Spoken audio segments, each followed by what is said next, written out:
Let's take a look at some of the fun you can have finger picking, and specifically Travis picking, in the key of D and in drop D tuning. I've got my 6th string tuned down to D. So that, as I'm sure you know if you know drop D, you get this really rich D chord that has this low D bass.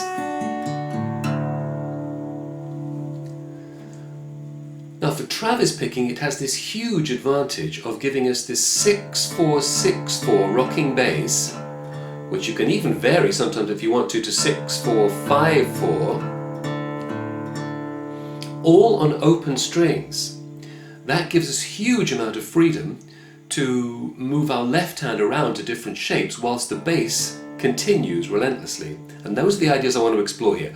First of all, your standard chords in drop D tuning, just the main ones in the key of D, of course will be your D chord. Now your G chord, of course, is slightly different now. I play it with the 5th and 6th strings at the 5th fret, and either the 1st string at the 3rd fret or both the 1st and 2nd strings at the 3rd fret. So you can go from D to G in drop D tuning like that. E minor now has to be a normal E minor plus the 6th string 2nd fret. And A can be normal as long as you don't play the 6th string.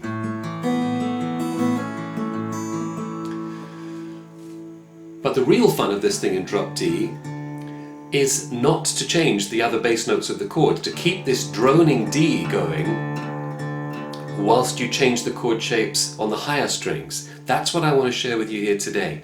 Let's take a look at the chord shapes we've got, and the way to use this video then is to experiment with these chord shapes in different orders and holding chords for different lengths of time and things. Just experiment and improvise with them. It's a great songwriting tool for one thing, and it's also a way for you to improvise a little solo in any piece you're playing that's in drop D tuning. So first of all, we've got the obvious D chord, of course. Don't worry about what pattern I'm playing with the right hand. Play any Travis picking pattern you like, just make sure the bass always goes 6-4-6-4. So that's all normal on a D chord. You've got your D major 7, just the top 3 strings at the 2nd fret. You've got D7 with, well, normal D7 shape, and D6 where the 2nd string is open.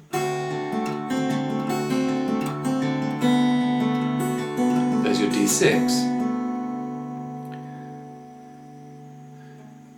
Now if we come a little bit up the neck, we've got a G chord, either by just holding down the 1st string at the 3rd fret,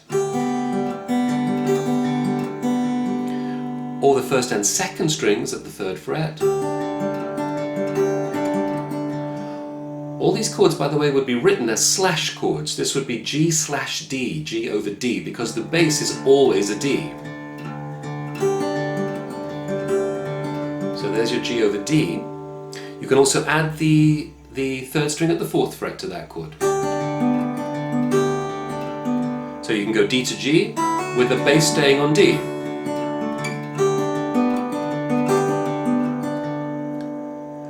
You can get E minor over D by making the D minor shape, but 2 frets higher. So what about D to E minor like that?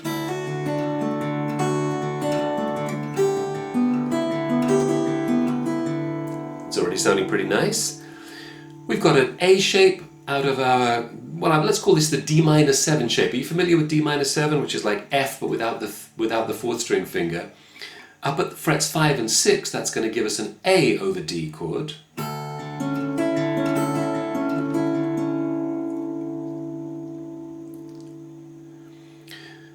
Now if we play the 1st string at the 5th fret and the 3rd and 2nd strings at the 7th fret, we've got another voicing of a D chord, just a normal D chord.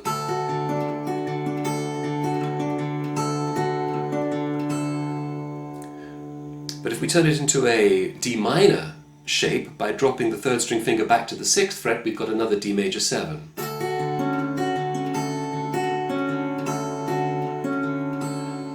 And with any of these chords, by the way, you can always experiment with opening the 1st string and just see what kind of effect you get. sometimes it can be lovely. So you could go from a normal D in this position to the 5th and 7th fret position. Then you can open the first string.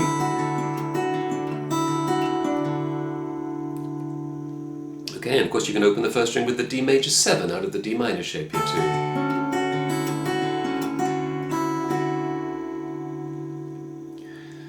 What else have we got? I guess we've got a B minor if we play the top 3 strings at the 7th fret. We've got a B minor over D.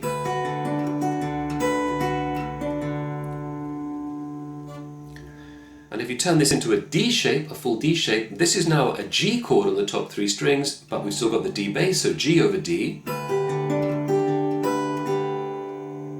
So one device that guitarists have used a lot is to go from D in the normal position to the same shape at the 7th and 8th frets, a G-type chord.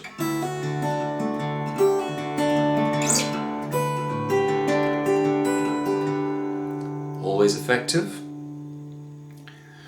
What about a C-type chord? C is not technically a chord that belongs in the key of D, but in rock music we use this flat 7 chord a lot. You've got 2 ways of playing C, either first string, 3rd fret, and the 2nd and 3rd strings at the 5th fret. Keep your D bass going. And it's also a C if you play your D minor 7 shape up at frets 8 and 9.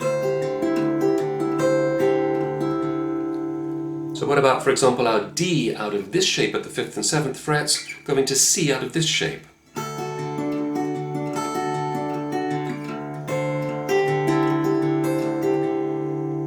Pretty nice.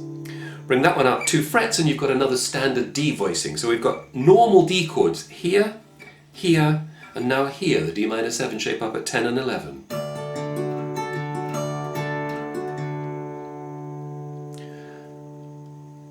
Turn it into D add 9, or D add 9 by opening the first string if you like.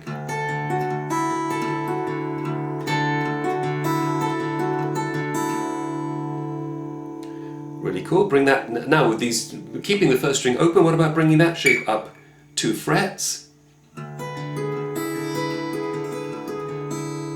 Well, we're getting a little bit more out there now, a little bit jazzier, but it's all good. There will be other shapes. You can explore and experiment with your own ideas. All the usual twiddles work, of course, so, you know, if you're playing, for example, let me think, like the A chord shape here at the 5th fret, you can always experiment with what happens if I add the first string 7th fret and pull it off, say. Often it will work. Try all those kind of ideas. And there will be others, but that's a pretty good grounding in a lot of cool ideas. Experiment with those shapes, explore them, and see if you can add your improvisations around them as little instrumental interludes or solos with any song you're playing that's in drop D tuning and Travis picked.